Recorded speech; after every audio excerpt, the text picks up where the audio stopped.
Good evening বন্ধুরা, welcome back to my channel. আমি রিঙ্কু, আমি ভালো আছি।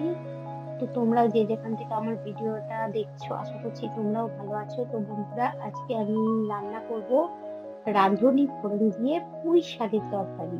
তোমরা তাহলে দেখতে থাকো, সঙ্গে থাকো। আমি পুঁই শাকের তরকারিটা রাঁধুনি ফোড়ন দিয়ে কিভাবে বানাই, কেমন।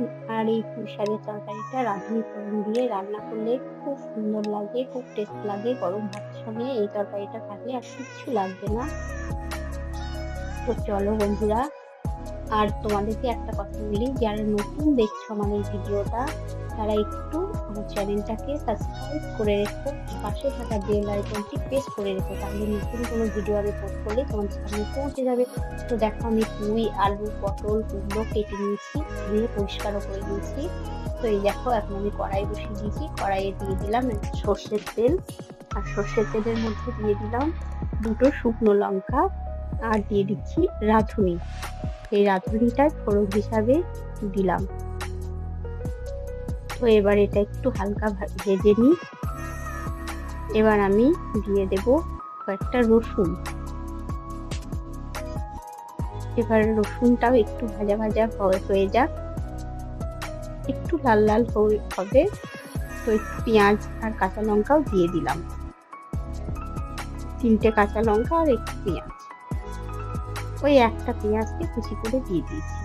তো এবার আমি কেটে রাখা সবজিগুলোকে দিয়ে দিলাম, যেমন আলু, কুমড়ো, পটল।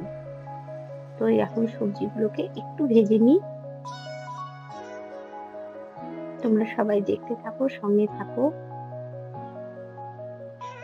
আর এই রাঁধুনি ফোড়ন দিয়ে পুঁই শাকের তরকারিটা রান্না করে দেখবে, খুব ভালো লাগে। বাড়িতে সকলকে করে খাওয়াবে, দেখবে সবাই খুব নাম করবে।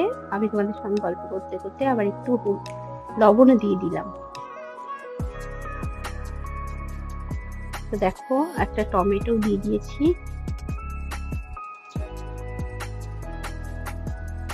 কুমড়ো থেকে আমার একটু জল বেরোতে শুরু করেছে। তো আমার সবজিগুলো প্রায় ভাজা হয়ে গেছে। এখন আমি দিয়ে দেবো পুঁই শাকগুলো।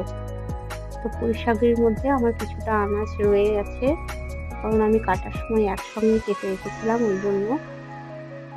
তো এবার আমি সমস্ত আনাজ আর পুঁইটা ভালো করে নেড়ে নিই। এখন না একদম টাটকা টাটকা পুঁই শাক, একদম সবুজ আর কচি কচি, না দারুণ লাগে।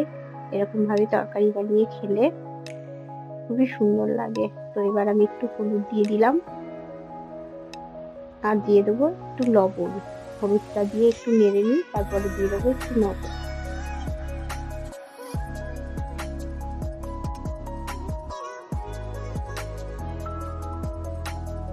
তো এবার আমি দিয়ে দেবো একটু লবণ পরিমাণ মতো। তোমরা তোমাদের সবজির পরিমাণ অনুযায়ী লবণটা দেবে। আমার তো পুঁই শাক খুবই খেতে ভালো লাগে, তোমাদের কার কার খেতে ভালো লাগে একটু বলো। এবার আমি দিয়ে দিলাম একটু জিরে গুঁড়ো, ধনে গুঁড়ো, আর একটু লঙ্কা গুঁড়ো, কাশ্মীরি লঙ্কা গুঁড়ো। এটা একটু কালারটা সুন্দর হওয়ার জন্য দিলাম। তো এবার সমস্ত মশলাগুলো দিয়ে এখন আমি নেড়ে নেব। এই তরকারিটা, সবজিটা রান্না করতে কি বলতো, খুব একটা বেশি মশলা লাগে না, অল্প মশলাতে খুব সুন্দর রান্না হয়ে যায়। এবার আমি একটা ঢাকা দিয়ে দিলাম। এবার কিছুক্ষণ পরে ঢাকাটা খুলে একটু নেড়ে দিলাম। দেখছো আমার সবজি আনাজগুলো একদম ভেজে অল্প হয়ে এসছে।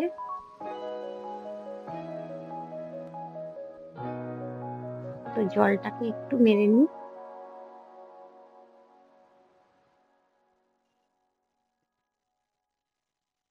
তো দেখো, আমার একদম সবজিগুলো কিন্তু সিদ্ধ হয়ে গেছে সবটাই। এবার আমি দিয়ে দেবো ওপর থেকে একটু ভাজা গুঁড়ো মশলা। এটা হচ্ছে ধনে, জিরে, শুকনো লঙ্কা, মেথি, সবকিছু ভাজা আছে একসঙ্গে। এই মশলাটা দিলে সবজির স্বাদ খুব সুন্দর হয়, আর একটা খুব সুন্দর সেন্ট বেরোয় সবজি থেকে। তো আমি এই ভাজা গুঁড়ো মশলাটা না সবকিছু বেশিরভাগ রান্নাতেই ব্যবহার করি।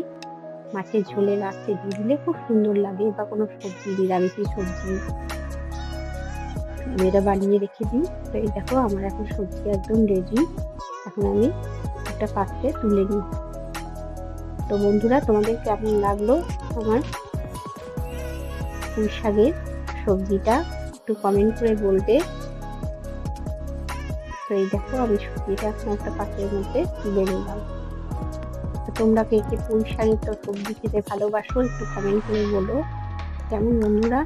আর নতুন বন্ধুরা আমার চ্যানেলটাকে একটু সাবস্ক্রাইব করে রেখো কেমন, আর বেল বাটনটা প্রেস করে রাখবে, তাহলে নতুন যখনই আমি কোনো ভিডিও পোস্ট করবো তোমাদের সামনে পৌঁছে যাবে। তো এইবার গরম গরম ভাতের সঙ্গে এই পুঁই শাকের তরকারিটা আর জমে যাবে, আর কিচ্ছু লাগবে না। তো আজকের মতো এইটুকুই, টাটা বাই বাই, সবাই ভালো থেকো।